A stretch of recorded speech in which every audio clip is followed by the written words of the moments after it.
नमस्कार दोस्तों, हमारे YouTube channel only paper practice में आप सबका बहुत बहुत स्वागत है। दोस्तों, पेपर प्रैक्टिस आज मैं चाह रहा हूं कि पहले 10 क्वेश्चन फटाक से इसका हम प्रैक्टिस करेंगे। उसके पश्चात मैं आपको विस्तृत रूप में या थोड़ा सा बताने का प्रयास करूंगा और उसके पश्चात मैं आपको बताऊंगा कि ये पेपर प्रैक्टिस किन किन एग्ज़ाम में आपके लिए महत्वपूर्ण है। तो चलो आपका समय बर्बाद न करते हुए स्टार्ट करते हैं। क्वेश्चन नंबर 1 है, निम्न में से कौन सी भूकंपीय तरंगें धरातलीय तरंगें कहलाती है। ऑप्शन नंबर 1 है पी तरंगें, थोड़ा मिस्टेक हो चुकी है यहाँ पे, तरंगें लिखना था। सेकंड है एस तरंग, थर्ड है एल तरंग और फोर्थ है ध्वनि तरंग। तो राइट आंसर हो जाएगा इसका एल तरंग। क्वेश्चन नंबर 2 है, आग्नेय चट्टान गैब्रो का रूपांतरण किस रूप में होता है। ऑप्शन है नाइस, इसे नीस भी बोलते हैं। ऑप्शन 2 है सरपेंटाइन, तीसरा है स्लेट, चौथा है सिस्ट। तो राइट आंसर क्या हो जाएगा? Number 2 serpentine. प्रश्न नंबर 3 है, भारत में अभ्रक मंडी किस स्थान को कहा जाता है। ऑप्शन नंबर 1 है कोडरमा, नंबर 2 है छोटा नागपुर का पठार, नंबर 3 है बोकारो, नंबर 4 है सिंहभूम। तो राइट आंसर हो जाएगा इसका कोडरमा। क्वेश्चन नंबर 4 है, बरौनी तेल परिशिष्टकरणशाला कहाँ है। यानी रिफाइनरी की बात कर रहे हैं यहाँ पे, जहाँ पे तेल शोध का कार्य होता है। तो बरौनी कहाँ पे है? ऑप्शन नंबर 1 है यूपी, कर्नाटक, एमपी, बिहार। तो राइट आंसर हो जाएगा इसका बिहार। क्वेश्चन नंबर 5 है, मांडवी तथा जायरी नदी घाटी कहाँ और किस अयस्क के लिए प्रसिद्ध है। बहुत महत्वपूर्ण क्वेश्चन है। मांडवी तथा जायरी नदी घाटी कहाँ और किस अयस्क के लिए प्रसिद्ध है। ऑप्शन नंबर 1 है तांबा, 2 है लोहा, 3 है कोयला, चौथा है सोने के निक्षेप। तो राइट आंसर हो जाएगा इसका लोहा। क्वेश्चन नंबर 6 है, प्रश्न इंडियन ब्यूरो ऑफ माइन की स्थापना कब की गई। क्वेश्चन नंबर ऑप्शन नंबर 1 है 1 फरवरी 1952, 1 मार्च 1948, 1 जून 1984 और 1 मई 1987। तो राइट आंसर हो जाएगा इसका 1 मार्च 1948 को।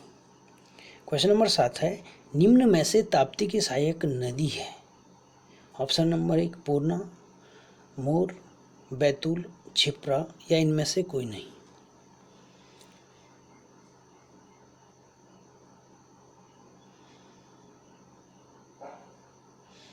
तो इसका राइट आंसर हो जाएगा, इसमें ऑप्शन गड़बड़ लग रहे हैं मेरे को, क्योंकि इनमें से कोई नहीं, सारे के सारे ये सभी आने चाहिए था ऑप्शन में। ऑप्शन में आना चाहिए था ये सभी, है ना, ये सभी। तो सभी ये क्या है, पूर्णा, मोर, बैतूल, छिप्रा, ये क्या है, ताप्ती की सहायक नदी है।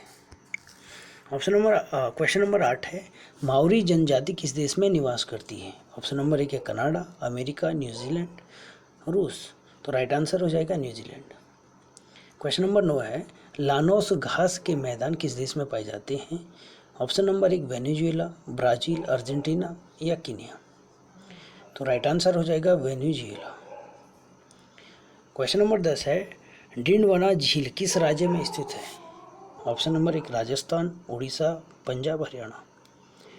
तो राइट आंसर हो जाएगा इसका राजस्थान। दोस्तों, क्वेश्चन नंबर डिस्क्राइब करते हैं। क्वेश्चन नंबर फर्स्ट है,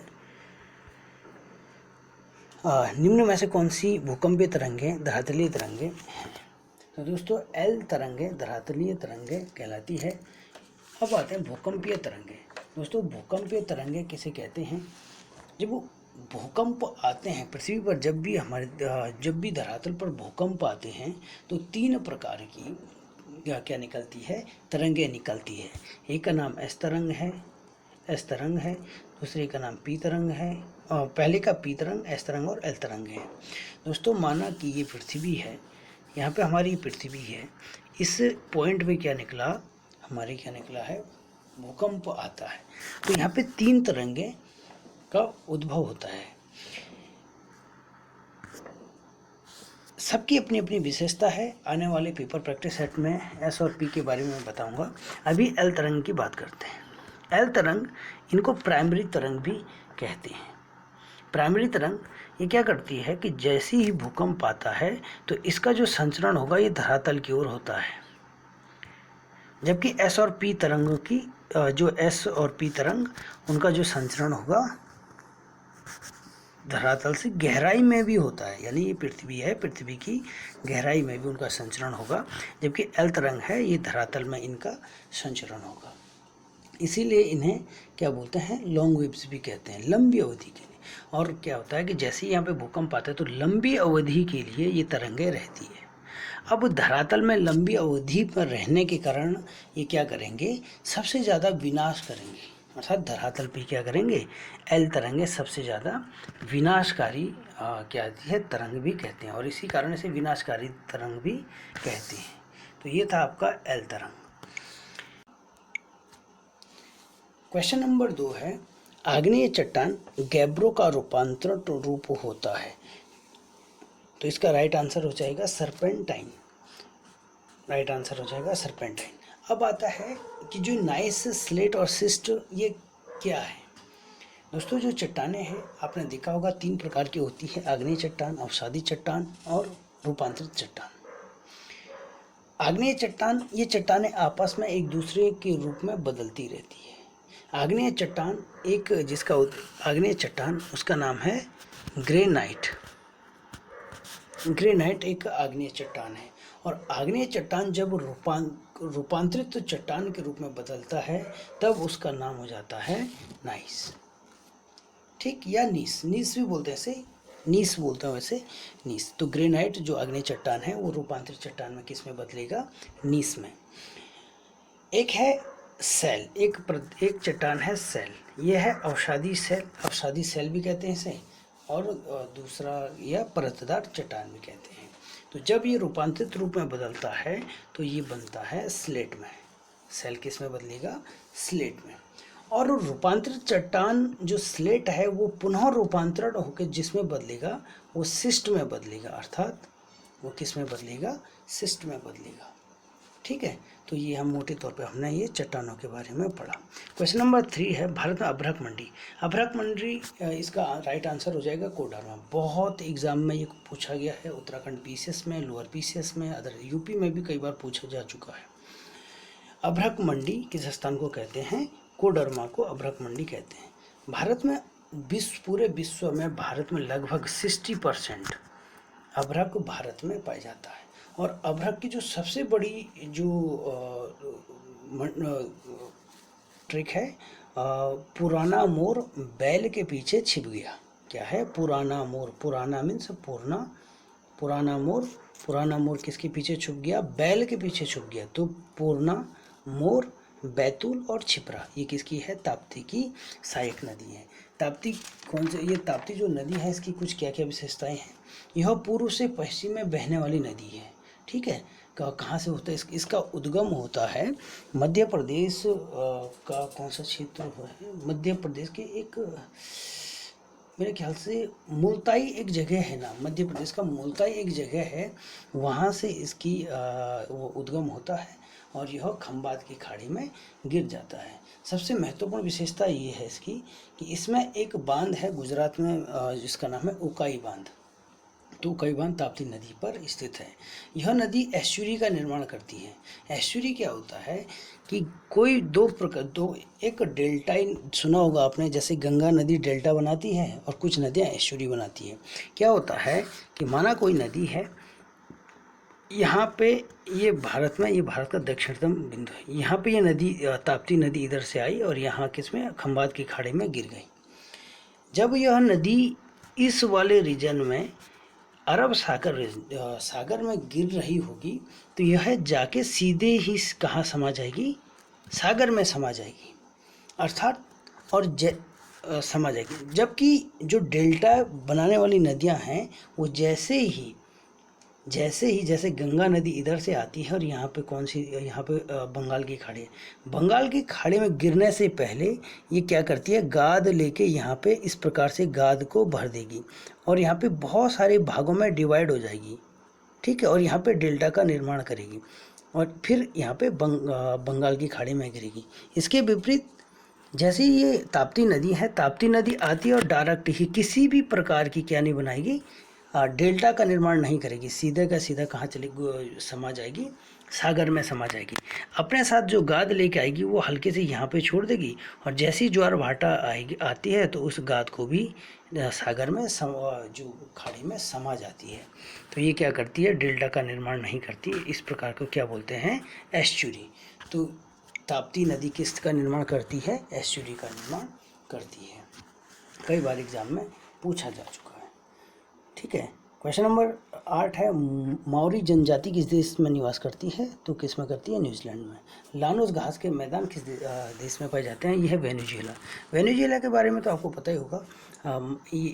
वेनेजुएला ये कहाँ पे स्थित है, ये है साउथ अमेरिका का, क्या बना दिया मैंने, मैप बना दिया, साउथ अमेरिका महाद्वीप का मैप। तो यहाँ पे एक ये है, क्या है, वेनेजुएला, ठीक है, वेनेजुएला। तो यहाँ पे है वेनेजुएला देश का, कराकस इसकी राजधानी है। वेनेजुएला ओपेक का, जो ओपेक कंट्री है, ऑयल कंट्री, तो ओपेक का एक सदस्य देश है।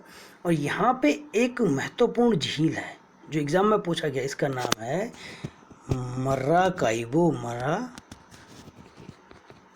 झील। क्या झील है, मराकाइबो झील। और ये किसके लिए प्रसिद्ध है, तेल के लिए। यहाँ से मराकाइबो झील से वेनेजुएला क्या करता है, तेल का उत्पादन करता है। तो लानोस घास का मैदान कैसा है, एक उष्णकटिबंधीय घास का मैदान है, ठीक है। ऐसी लानोस और एक है इसी के, यहाँ पे ब्राज़ील में यहाँ पे एक घास का मैदान है। अर्जेंटीना में तो पंपास घास का मैदान है। यहाँ पे है ये लानोस है और यहाँ पे ब्राज़ील लानोस, कैम्बोस ये है घास का मैदान है, ठीक है। तो ये हो गया आपका। दोस्तों आज का पेपर प्रैक्टिस यहीं पे समाप्त होता है। दोस्तों अब बात करते हैं कि जो मैं यहाँ पे आपके सामने जीएस का पेपर प्रैक्टिस सेट ला रहा हूँ, किस किस एग्ज़ाम के लिए यह महत्वपूर्ण है। दोस्तों जितने भी आप एग्ज़ाम देते हैं और जहाँ पे पूछा जाता है कि आपका सामान्य ज्ञान आएगा, यानी जनरल नॉलेज आएगा या जनरल स्टडी आएगी, तो जितने भी एग्ज़ाम आते हैं जिसमें भी सामान्य ज्ञान या जनरल स्टडी आएगी, तो वहाँ उस एग्ज़ाम के लिए आपका ये पेपर प्रैक्टिस सेट महत्वपूर्ण हो जाएगा। जैसे बात करते हैं उत्तराखंड पीसीएस के लिए, Uttarakhand lower PCS, state PCS, यहाँ पे जीएस का अच्छा खासा बोलबाला है, यहाँ पे काम आएगा। यूपी में आपका ग्रुप सी से लेकर यूपी पीसीएस अपर जो भी है आपका यहाँ काम आएगा। इसी प्रकार राजस्थान के लिए, एमपी पीसीएस के लिए, झारखंड पीसीएस, बिहार पीसीएस, सबके लिए जीएस, जहाँ जिन एग्ज़ाम में जीएस पूछा जाता है वहाँ पे ये जीएस आपका काम आएगा।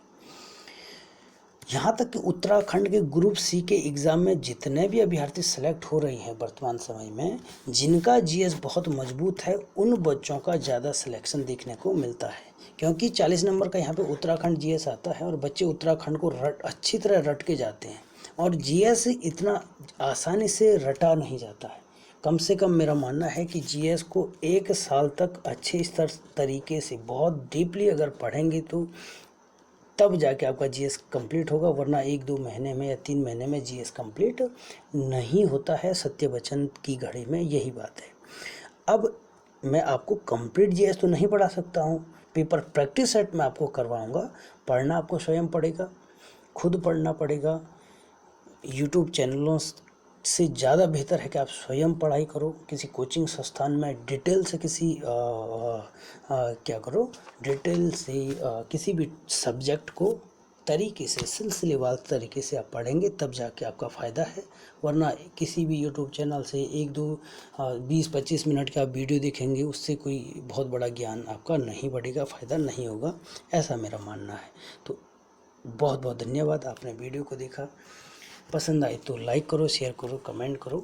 नहीं पसंद आई तो गलतियां बताइए, फिर हम और अच्छे से इस पे काम करेंगे। आपका बहुत बहुत धन्यवाद।